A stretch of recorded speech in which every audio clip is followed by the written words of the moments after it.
Hello, I'm Ralph Gable of the Electronics for the Inquisitive Experimenter YouTube channel. So you finally have your nano-VNA, or maybe your mini-VNA tiny, or maybe you bought something more expensive than these. But you know, it's a 50 ohm world out there for many applications. But there are a lot of things that exist outside of the 50 ohm world. And one of the most common universes to explore is the 75 ohm universe. In fact, normal everyday dipole antenna in free space has an impedance in the vicinity of 75 ohms. But you have a VNA that only wants to look at 50 ohms. So what do you do about that? And that is the topic of this video today. Now, while I will be exploring the 75 ohm world, the same principles apply for other non-50 ohm environments. If you have questions or comments, please feel free to add a comment to this video. If you find this video helpful, please click on the like and don't forget to subscribe. So let's first talk a little bit about the problem. Well, to begin with, we have to ask the question, what are you trying to measure? And its companion question, how accurately do you need to measure it? Are you trying to measure the frequency response of a filter? Maybe it's the insertion loss of a signal splitter or other circuit. How about the input impedance of a circuit or antenna? Your VNA or antenna analyzer will happily measure whatever you put it on, whether it is 50 ohms or not. It will see the world from its 50 ohm perspective, and no matter how we accommodate the non-50 ohm environment, it will still assume in itself that it is looking at a 50 ohm world. Depending on what you're trying to measure, you will have to translate this view of the world into the non-50 ohm world to have an accurate measurement. Now, after I show you some techniques to make the measurement, I will show you how to make this conversion. The problem is that the precise performance of a device designed to live in a 75 ohm system may be affected by the impedance mismatch being connected to a 50 ohm measurement device. Now, while there are several ways to combat this, I'm going to show you two basic ways of accommodating a non-50 ohm environment. Both will require a calibration standard for the impedance that you intend to work with. In our case, that will be 75 ohms. Well, for the sake of this video, I've collected a couple of 75 ohm signal splitters. I also threw together a 30 megahertz low-pass filter with a theoretical input impedance of 75 ohms based on values provided by an online filter calculator. It will be interesting to see how this performs. I will be using these three devices to demonstrate these two methods. Now, all my measurements will be made from 1 megahertz to 50 megahertz, in part because the filter I created has its cutoff frequency as 30 megahertz. I will be measuring the SWR and input impedance looking into the input side of the devices, as well as the insertion loss looking through the devices, which for the filter will be its frequency response. After I demonstrate these two methods, then I will talk about this whole conversion things between what you're actually measuring and what the VNA thinks it's measuring. Then I will compare the results of each of these methods. Now, on to method one. Well, the first way of dealing with a non-50 ohm environment is probably the simplest way to do it. Now, I wouldn't have believed this myself, except this idea came from a video created by a premier manufacturer of high-end VNAs and other precision test equipment. It is quite adequate for a lot of measurements that you might be interested in and is the least expensive to implement. The premier manufacturer called it mechanical impedance conversion. Well, we have to remember that, like coaxial cable, connectors have a characteristic impedance associated with them. A 50 ohm connector is physically different than a 75 ohm connector. This mechanical impedance conversion consists of procuring an adapter whose physical construction dictates a 50 ohm characteristic impedance on one side and a 75 ohm on the other side. Now, be aware that in some cases, 50 ohm and 75 ohm connectors, even of the same family, are not necessarily mechanically compatible. One such situation is with the N-type connectors. You will physically damage them if you try to connect a 50 ohm N connector to a 75 ohm N connector. Now, how does all of this mechanical impedance conversion work? Well, step one is connector conversion. Now, look as I might, I could not find an adapter with a 50 ohm male N-type on one side and a 75 ohm female BNC on the other. So I'm just going to use a simple male N to female BNC adapters. Connected to this adapter are my 75 ohm cables that I have. All of my measurements will be made at the end of these cables. Step two is calibration. Now, if we're going to do this, we need some 75 ohm calibration standards. And if you're going to be making measurements in some other impedance world, then you will need calibration standards in that world as well. Now, I built my own short and open calibration standards using some BNC connectors intended for use with RG59 coax, which is 75 ohm coax. I had some 75 ohm female BNC to female BNC adapters left over from my security camera project for my Thru standard. I bought some 1% 75 ohm BNC terminations for the 75 ohm load of my standard. Okay, I admit these are not lab quality calibration standards, but for what I'm going to be doing, they'll be close enough. So let's calibrate. We do this at the end of the cable as close to where I'm actually going to be measuring as possible. And being that the end of my cable has a male BNC and my standards are male BNC, I have to use a female to female adapter to connect the end of my cable to the standard. Now, I will undo the effects of this after I complete the calibration. I'm going to calibrate my VNA for what's called enhanced response. Now, this means that it will calibrate for a single port S11 measurements such as SWR and impedance, as well as insertion loss or frequency response for S21.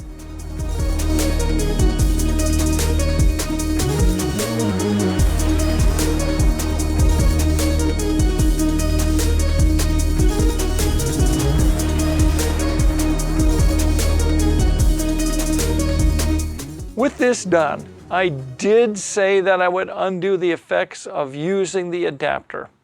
I'm going to add what is called a port extension.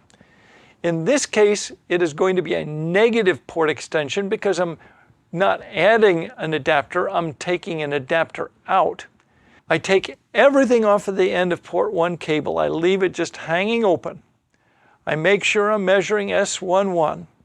I set the VNA display to show phase. Now, notice how the line has a positive slope.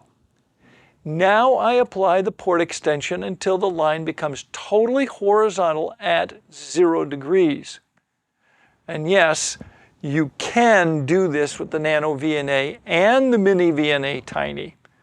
If you want to see this done in detail for the nano-VNA, check out my video on measure impedance, capacitance, and inductance using a nano-VNA. The link is up in the corner for you. So, I'm now ready to make my measurements. I will do this quickly, saving the actual measurement results to a file so I can compare them later. Now that I've completed all of the measurements made with way 1, let's move on to way 2, the resistive pad method.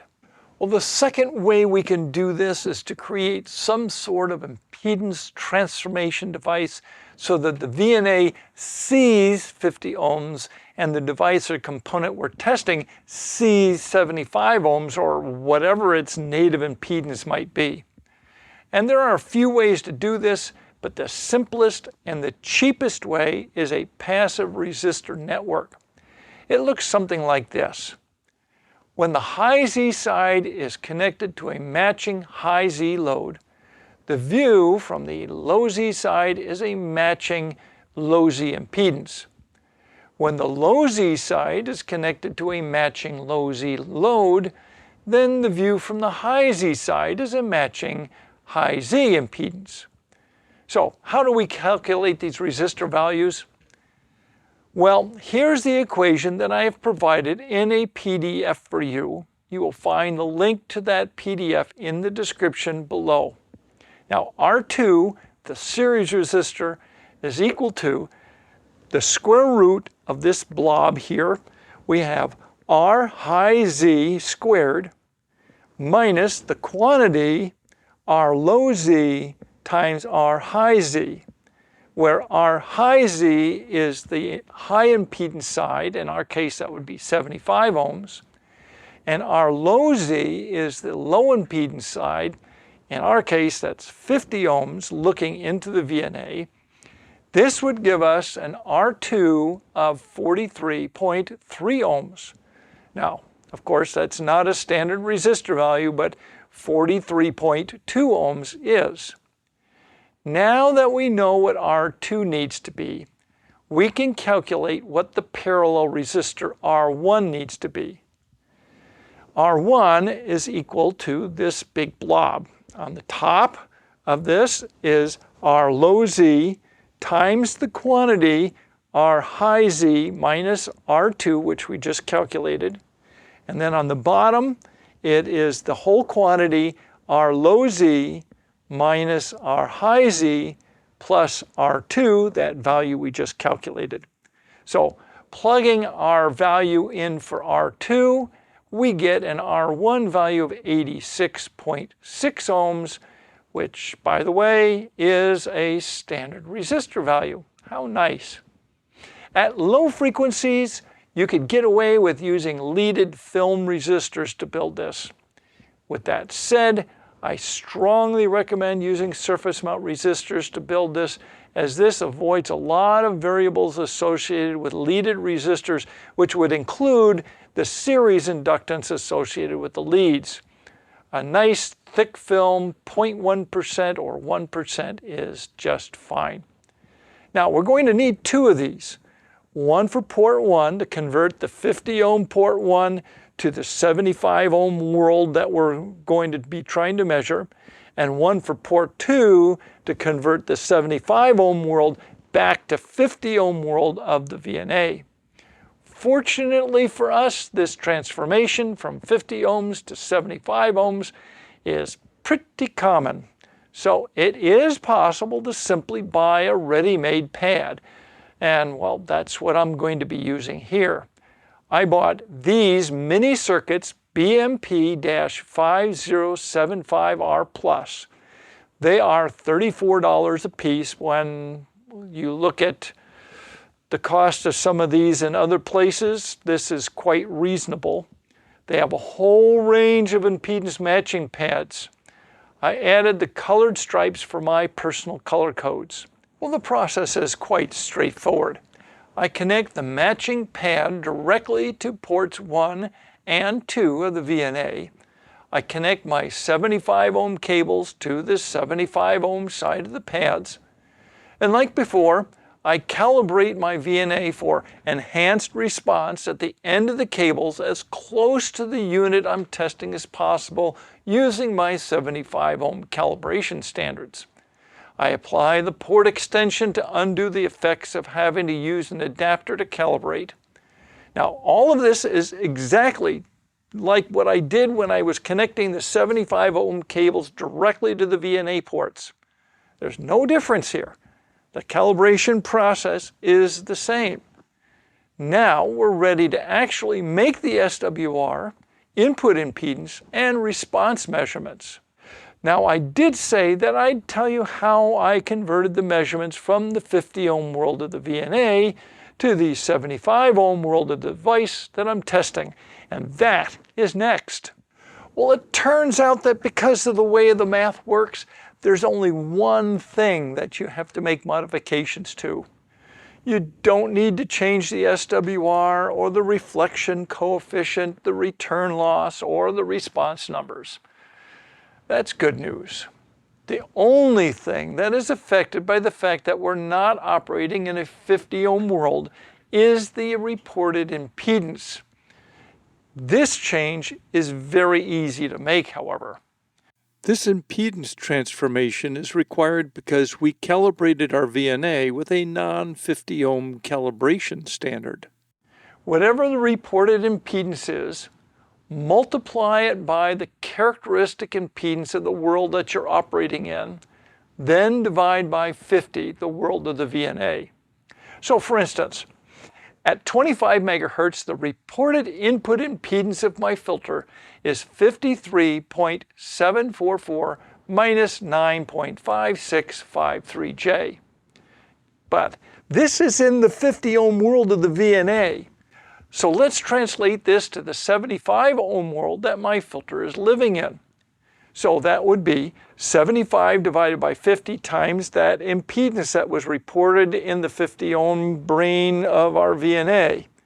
So that's 75 divided by 50 times the quantity, 53.744 minus 9.5653J, which comes out to be 75 divided by 50 times 53.744 minus 75 divided by 50 times 9.5653J. So in the 75 ohm world, the actual impedance is 80.616 minus 14.348J.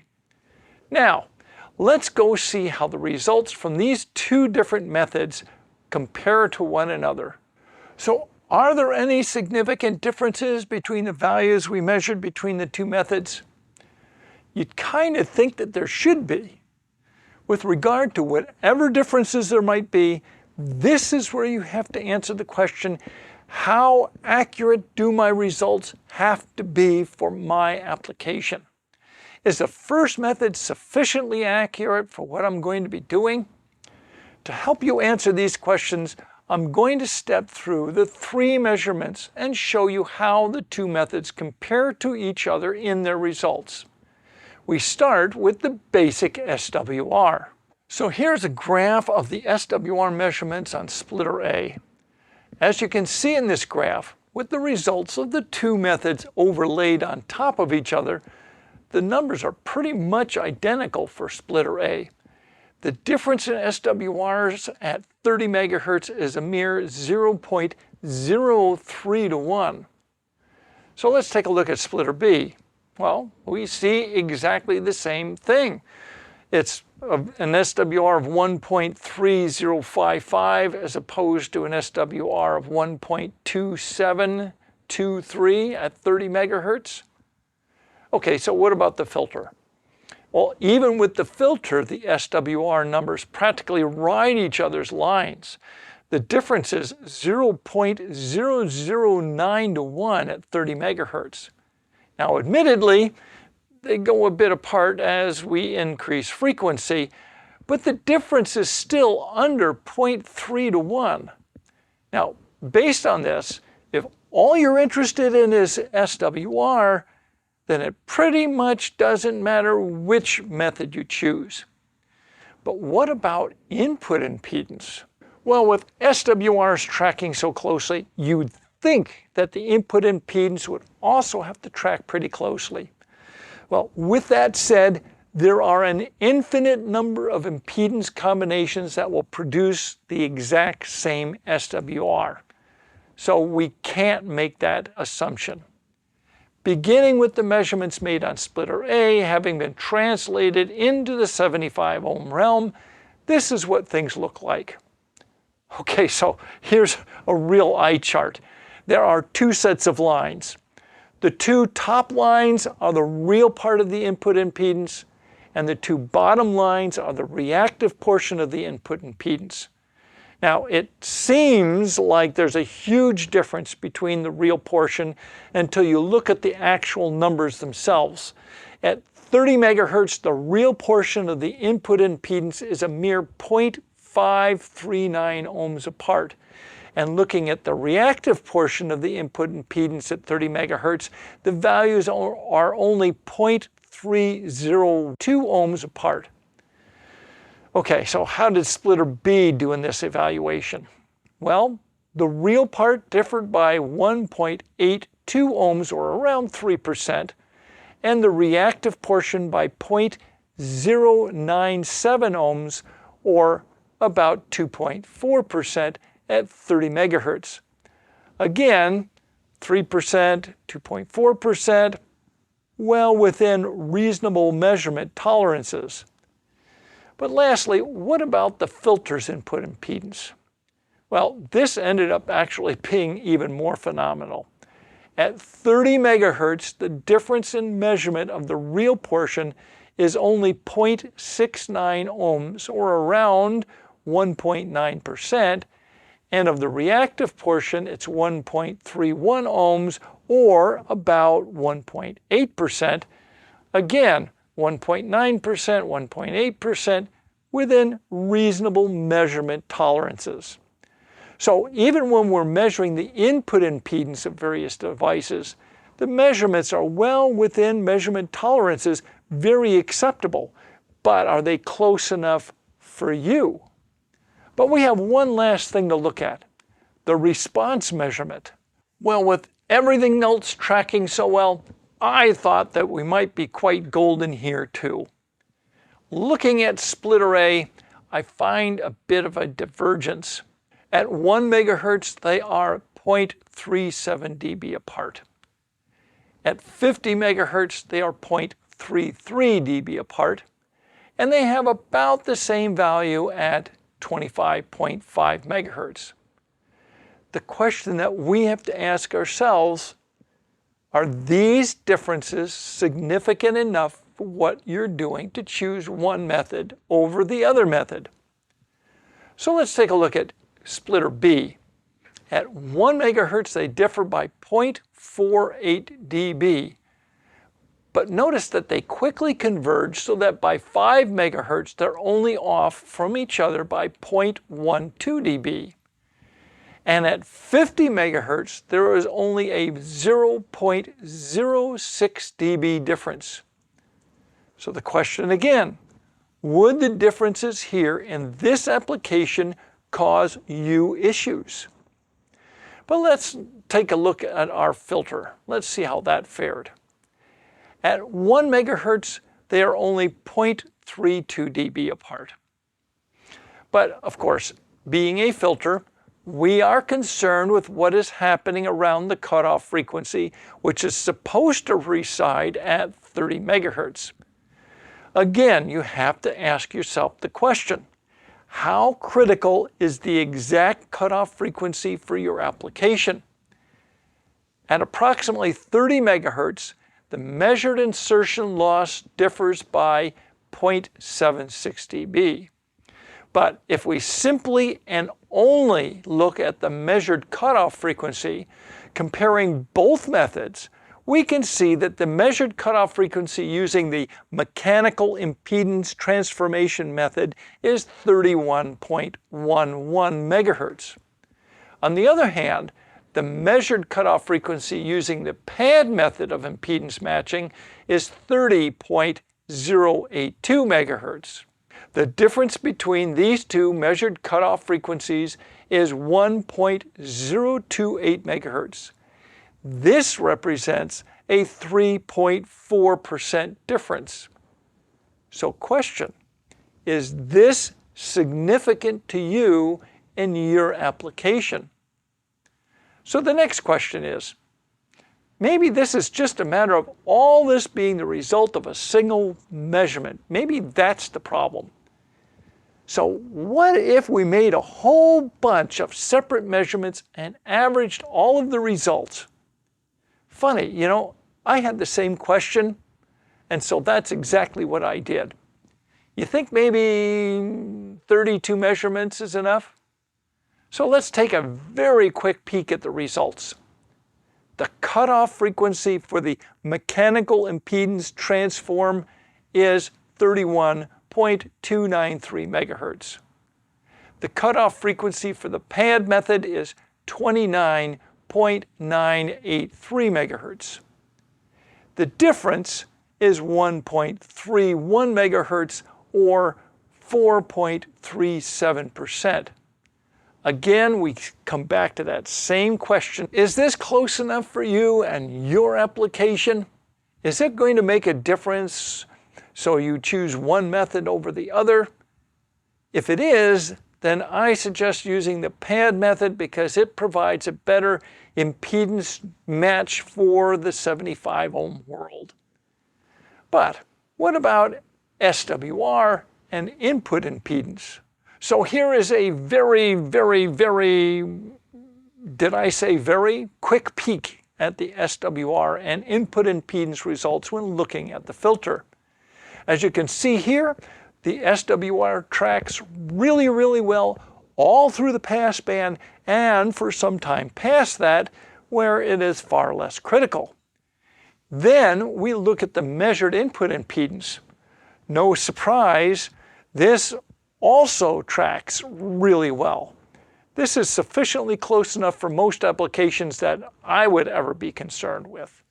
The only place where it seems to potentially make a difference worth considering is with the frequency response measurement of our filter. And so you have to ask yourself the question, if the difference here is sufficient enough to warrant building or purchasing an impedance matching pad. Well, now you have some tools in your belt to make non-50 ohm system measurements using your 50 ohm nano-VNA, mini-VNA tiny, or other, maybe a higher end VNA. If you found this video helpful, please click on the like and subscribe to the channel. Thank you so much for watching. Until next time, toodle-oots.